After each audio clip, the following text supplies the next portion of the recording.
la dum tengado rate mata katupe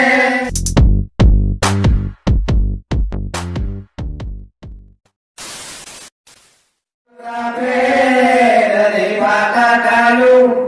la dum nake ko hana namu jire mata katupe jamam yawam kalu mata katupe yawam kalu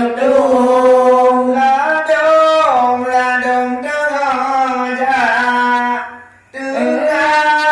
tengah penyakit nyawam kekasih